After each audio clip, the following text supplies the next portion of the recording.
All right, today we're going to be looking at Lesson 21, Session 4, and this is a refined lesson, and what that means is we're not going to learn anything new. We're just going to be practicing our skills. So, let's go step by step. Complete the example below and then solve problems 1 through 9. Example, as part of a recycling drive, a school collects cans. The first week of the drive, students collect 25 pounds of cans. The last week, students collect 145 pounds of cans. By what percent do the pounds of cans collected increase from the first week to the last week? So we're going to use the percent change formula, which is the amount of change divided by the original amount times 100. So the amount of change is the difference between 25 and 145. So we do 145 minus 25, which is 120, divided by the original amount, which is always where we're starting from. So in this case, it's the first week, and in the first week, we collected 25. So it's 120 divided by 25 times 100. Now you have to calculate that.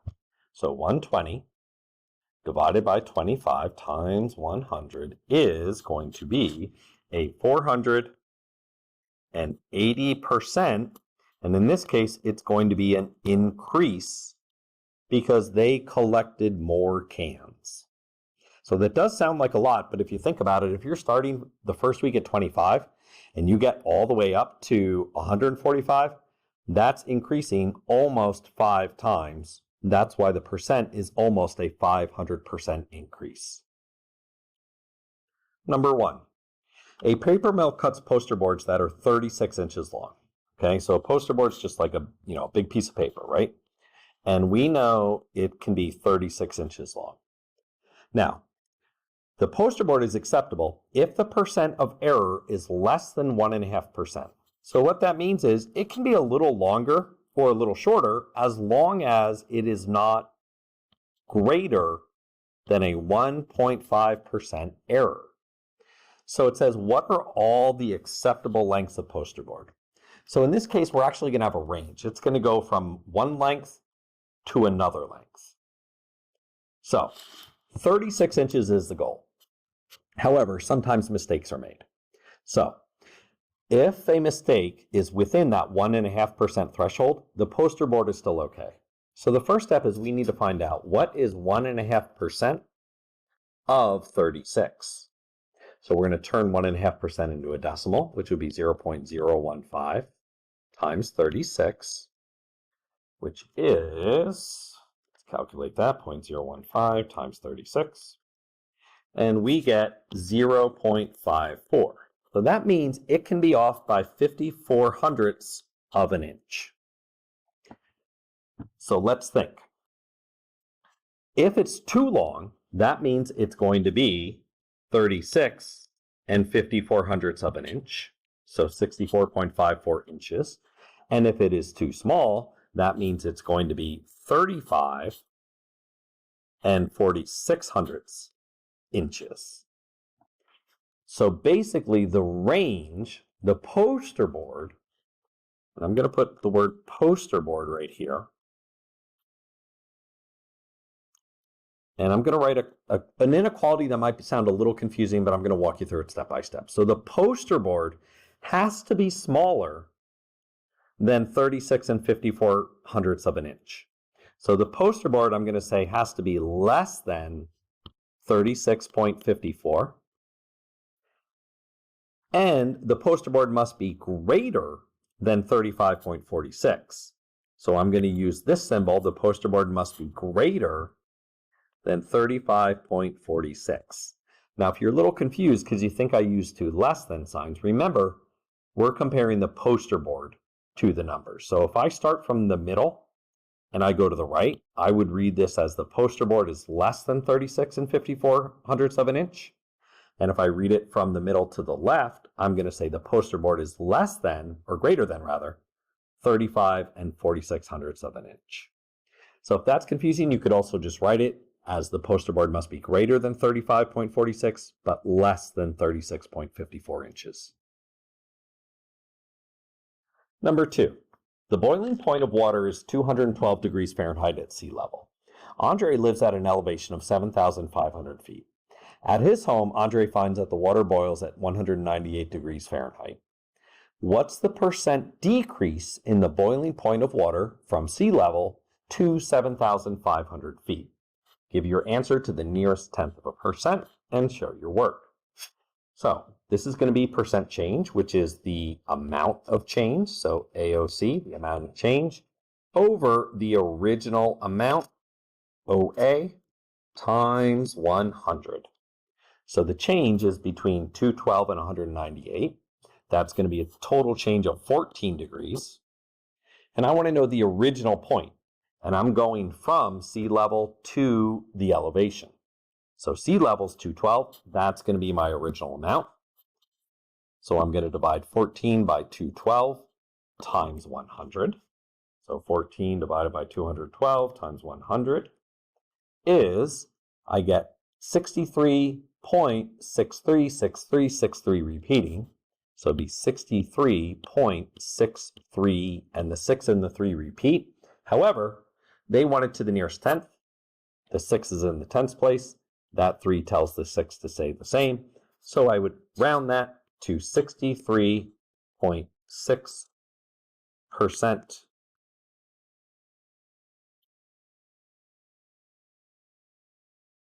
decrease. And I just realized how large that percent was, and I'm like, that doesn't make sense. So I'm looking at my calculator, and I'll tell you exactly what I did. Instead of 212, I mistyped and I did 22. So you always got to check to see if you're correct, if your answer makes sense. And I was like, this answer does not make sense. So let's try that again. Cross that out, and I'm not going to erase it. I'm going to leave that there as a reminder of my error. So let's try that again. 14 divided by 212 times 100 is actually 6.603. 6.603, rounded to the nearest tenth. That 0 tells that 6 to say the same. And this is a lot better. 6.6% decrease. So mistakes happen, especially when you're calculating. So always double check what you're entering in the calculator. Number 3. Each summer, a school offers a trip to Washington, D.C. Last summer, 80 students signed up for the trip. This summer, 94 students signed up for the trip. To the nearest percent, what's the percent change in the number of students who signed up for the trip? So we're going from 80 to 94. That's going to be a difference of 14. Over the original amount was 80 times 100. So 14 divided by 80, and I'm going to make sure I key in the correct stuff this time, times 100, we get 17.5%, which rounded to the nearest percent is going to be 18%. Why might Haley have chosen C? Well, let's think about it. What if Haley used 94 as the original amount? Let's see what happens if we do 14 divided by 94 times 100. I'm going to guess we might get 15%. And the reason why I think that is because 14 out of 80 is going to be a bigger percent than 14 out of 94. So we might just get close to 15%. Let me try it. Yep, I got 14.8, 9, etc., rounded to the nearest percent. That would be 15. So Haley used the wrong number for the original amount. Store her craft supply. 5, Kevin's weekly salary is $865, and he gets a 25% raise. How can he find his new weekly salary? We want to find the salary. So let's think about it. Right now, $865 is all of his salary. So that's 100% of his salary. Plus, he's going to get a raise, which is 25%. And let's think about how much that would be. So I'm going to multiply 0.25 times 865. That means he's going to get a raise of $216.25. Oh, I'm off the screen. So that's a 25.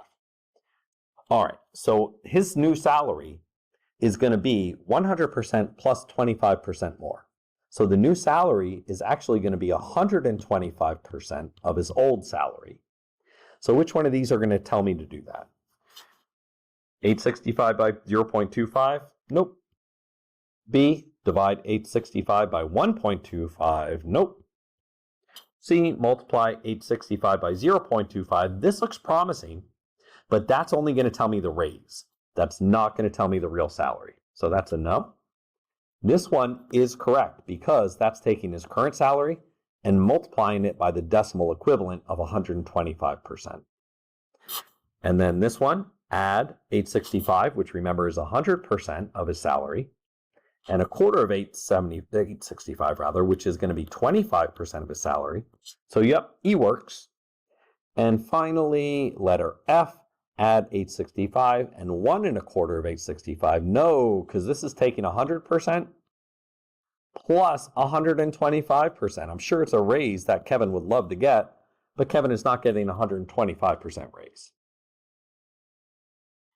All right, number 6. For each of the following situations, is the percent change greater than or equal to 20% and less than 30%? So basically, I want to know, is the percent change greater than or equal to 20%? So it has to be above 20% or equal to 20%, but that change also needs to be less than 30%. So it has to be in between these two values. So $12 goes up to 15. So I'm going to do my work over here. So that's a difference of 3 divided by 12 times 100. Well, 3 divided by 12, that's a quarter times 100. That's going to be 25%. Is 25% in between 20 and 30? Yes, it is. That's a yes. Person height goes from 52 inches to 61 inches. So that's going to be a difference of 9 inches. Starting from 52 inches times 100. So 9 divided by 52 is going to be a 17.3% change. Is that between 20 and 30? No, it is not. Temperature goes from 20 to 16, so that's a difference of 4 divided by 20 times 100. So 4 divided by 20. It's going to be 20%.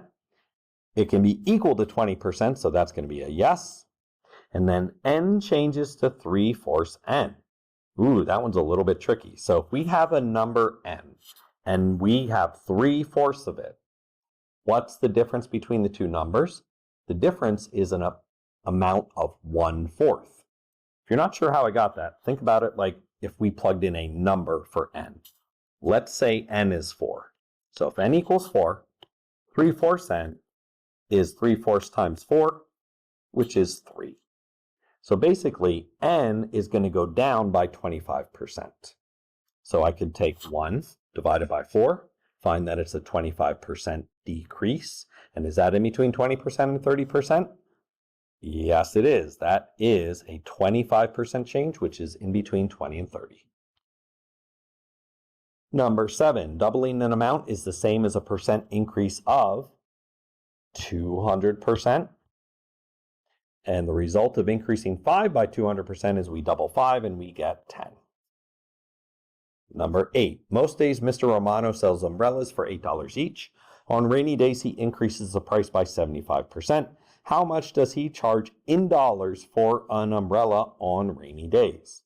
So we have to figure out what's his cost on rainy days. So what's 75% of 8? So I'm going to multiply 8 times 75 hundredths. And that's going to be 6. So that means the price of umbrellas goes up by $6. So his umbrellas now cost $14. And they want to know what is that? No, they actually just want to know the change in dollars. So all you need to know is $14. Don't worry about these silly grids. And number 9 is independent. So read number 9, answer to the best of your ability.